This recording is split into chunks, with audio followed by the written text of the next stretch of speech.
দুরূদ শরীফের আমল চালু করেন, কারণ দুরূদ শরীফে আপনার আমলগুলো আল্লাহ পর্যন্ত পৌঁছায়া দেয়।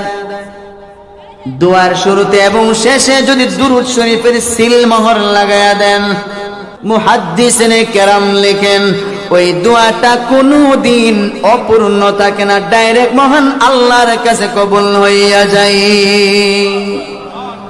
আর যে আমল, যে দোয়া শুরু শেষে কোন জায়গার মধ্যে দুরূদ শরীফের সিল মোহর নাই, মুহাদ্দিসিনে কেরাম লেখেন দুরূদ শরীফের সিল মোহর না থাকার কারণে ওই দোয়া এবং আমল আসমান আর জমিনের মাঝখানে ঝুলন্ত থাকে, আরশে আজিম পর্যন্ত কবুল হয় না।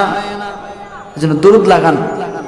এমনকি তিরমিজির হাদিস, আল্লাহ রাসূল বলেছেন কোন বান্দা বান্দি যদি আল্লাহ তাআলার জিকির না করিয়া বসিয়া বসিয়া যদি নবীর উপরে দুরূদ শরীফ পড়ে, আল্লাহ পাকের জিকির করলে আল্লাহ তাআলা ওই বান্দাটার প্রতি যতটুকু খুশি হইতেন এর চাইতে 1000 গুণ বেশি খুশি হয়ে যান বান্দাটা যদি রাসূলুল্লাহর উপরে দরুদ শরীফ পড়তে থাকে। কারণ নামাজ আমরা পড়ি, আল্লাহ নামাজ পড়েন না। পড়ে আল্লাহ নামাজ, কোরআন আল্লাহ পড়ে, কোরআন পড়লে আল্লাহর সাথে কথা বলা হয়। কিন্তু দুরূদ শরীফের বেলা আল্লাহ তাআলা ওই আমল আমাদের সঙ্গে আল্লাহও শামিল আছেন। আল্লাহ আমাদেরকে দুরূদ পড়ার ব্যাপারে বলছেন, আল্লাহ বলেন আমিও পড়ি তোমরাও পড়ো। পড়াই ব্যবধান আছে, আমরা পড়তে হয়। আমরা পড়া মানে রাসূলুল্লাহর জন্য আল্লাহর কাছে দোয়া করা, ও আল্লাহ আমার রাসূলুল্লাহর উপর রহমত বর্ষণ করো, এটা আমাদের পক্ষ থেকে দোয়া। আর আল্লাহ বলেন আমি আমার পক্ষ থেকে আমার রাসূলের উপরে রহমত বর্ষণ করি। এটাই আল্লাহ পড়ার ব্যাখ্যা। এটা সংক্ষেপে বললাম, হুজুর হচ্ছে ওয়াজ করাটা বেয়াদবি, কিন্তু ও তো দূর থেকে আইছে, একটা ফিনিশিং না দিয়ে গেলে এটা কেমনে হয়? 2 মিনিট ইনশাআল্লাহ শেষ করে দে, ঠিক না?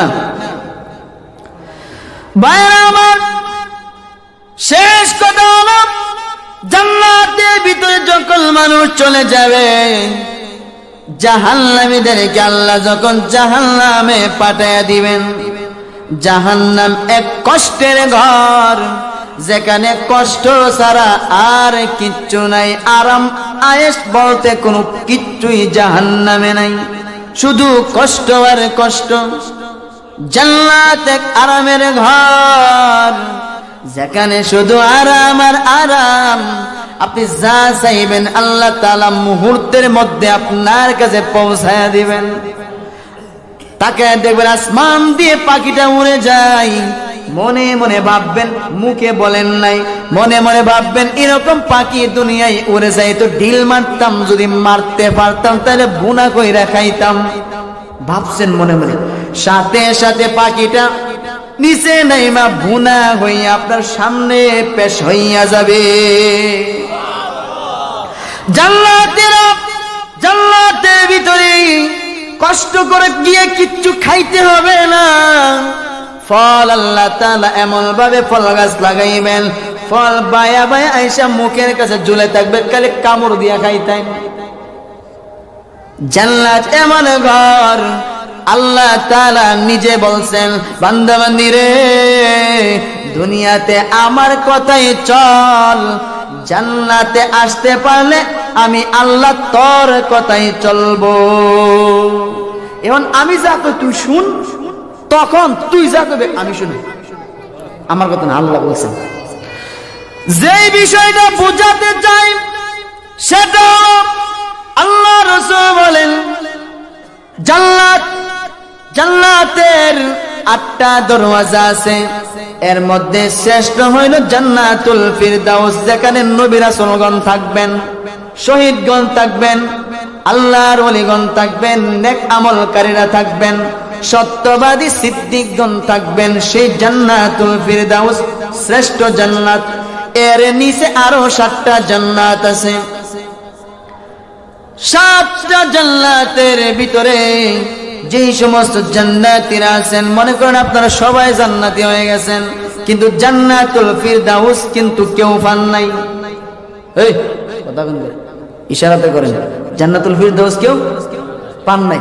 সবাই আমরা নিচে তো পাইছি, 6 number, 5 number, 4 number, 3 number, 1 number, কিন্তু জান্নাত পাইছি। আল্লাহ রাসূল বলেন জান্নাতুল ফিরদাউস ছাড়া নিচে যত জান্নাতীরা আছে এদের অন্তরের মধ্যে একটা আফসোস থাকবে। কি থাকবে?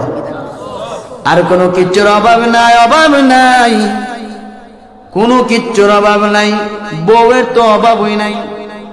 আপেল পারছে খাওয়ার জন্য ভাঙ্গে দেবে, ভিতরে সূর্যের মতো লাল হীরা মণি মুক্তায় গচ্ছিত কাপড় পরিয়া সূর্যের মতো লাল এক সুন্দরী ওর পরি আপেলের ভিতরে বইসা রইছে। ডরাই দেবো, আরে বাপরে আপেলের ভিতরে বউ। আল্লাহ রাব্বুল আলামিন ডাক দিয়ে বলবেন, রে জাতি পুরুষ, আপেলের সাথে বউ পুরস্কার দিয়েছে, যাও লয়া বাড়িতে যাও। বউর কোনো কিছুর অভাব নেই, কিন্তু একটা আফসোস থাকবো। এই আফসোসটা কইয়া বয়ান শেষ, আফসোসটা শুনবেন। আফসোস জান্নাতীরা নিচে সমস্ত 7টা জান্নাতীদের অন্তরে আফসোস থাকবে। কিসের আফসোস? হায় হায় রে, দুনিয়াতে যদি তাহাজ্জুদ আরো বেশি করে পড়তাম, আওয়াবিন যদি পড়তাম, ইশরাকের নামাজ যদি পড়তাম, চারতে নামাজ যদি পড়তাম, অবসর টাইমে যে সময় আমি নারায়ণগঞ্জ থেকে বাসে ওইটা সিলেট গেছিলাম, কেন আমি ফেসবুক চালাইলাম, কেন আমি ইউটিউব চালাইলাম, কেন মোবাইল টিপাটিপি করলাম, কেন রে অযথা সময় কাটাইলাম? ওই সময় কেন জবানের মধ্যে আল্লাহ আল্লাহ জিকির করলাম না? কেন আমি সুবহানাল্লাহ জিকির করলাম না? কেন আমি আলহামদুলিল্লাহ তাসবিহ পড়লাম না? কেন আমি আমার রাসূলের উপর দুরূদ শরীফ পড়লাম না? যদি এই নফল ইবাদত বন্দেগীগুলো করতাম তাহলে আজকে আমার সম্মান আরো বেশি বাড়তো, অর্থাৎ জান্নাতুল ফিরদাউসের বাসিন্দা হইতে পারতাম। এই আফসোসটা থাকবে। এই আফসোস করবেন নাকি শ্রেষ্ঠ জান্নাত জান্নাতুল ফিরদাউসে যাওয়ার ইচ্ছা আছে? ইচ্ছা আছে? ইচ্ছা আছে? দুটো হাত আল্লাহকে দেখাইয়া দেন। আল্লাহ আপনি কবুল করেন আমাদের প্রত্যেককে। আল্লাহ জান্নাতুল ফিরদাউস তথা রাসূলের সাথে জান্নাতে যাওয়ার তৌফিক আল্লাহ দান করুক, বলুন আমিন।